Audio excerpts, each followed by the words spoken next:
out in their talks, more replicated a real-world environment. The squadrons are online across really the eastern half of GTA.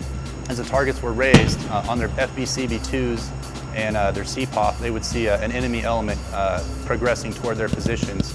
And then the targets would raise, and that was all synced really across the regiment. So we had the deep fight, where we had the air weapons team engaging those deep targets, and then as they crossed a certain phase line at a certain point in the battle, that's when the direct fire engagements began. And then we called in artillery through our fire squadron, and then the squadrons engaged their mortar sections and their mortar platoons. And then lastly, it was at direct fire engagements with 50 cal NGS Mark 19. In order to integrate the dismounted infantry into the fight, as well as the engineers, we created 4 objectives, dismount objectives, which were basically mount sites. So there were 2 breaching operations that the engineers conducted. And then the dismount infantry cleared 4 different mount sites or objectives. And then they passed that mounted element onto the ranges, and then that's when the direct fire engagements began. None of this could have gotten done without, JMSC, range control, JMTC, and all of the enablers from RHHT, as well as the chain of command, my chain of command, who verified products, signed off, approved, and really drove this mission.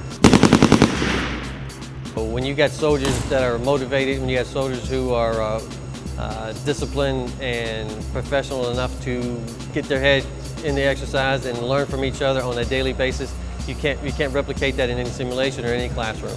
This is where they're learning how to do their craft. The RCO and I couldn't be any more proud of every Dragoon in the formation, and with staying with our motto, choose your prey, always ready.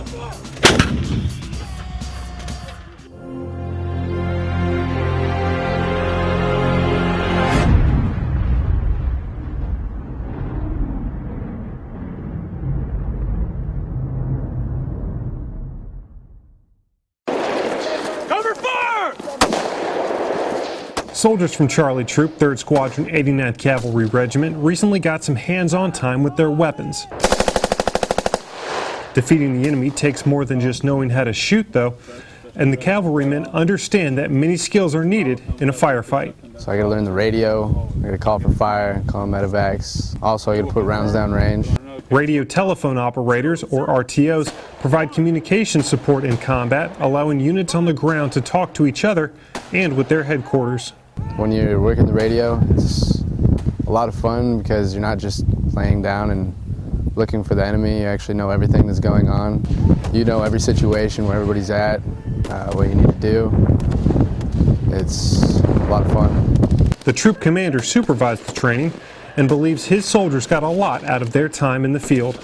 It's definitely satisfying knowing that the work we're putting in is paying off, and it's also just kind of a guarantee that we are doing the right things, and it just sets you up with success going downrange. Charlie Troop looks to continue refining those many combat skills in preparation for their future deployment. For the 4th Brigade, 10th Mountain Division, I'm Sergeant Eric Provost.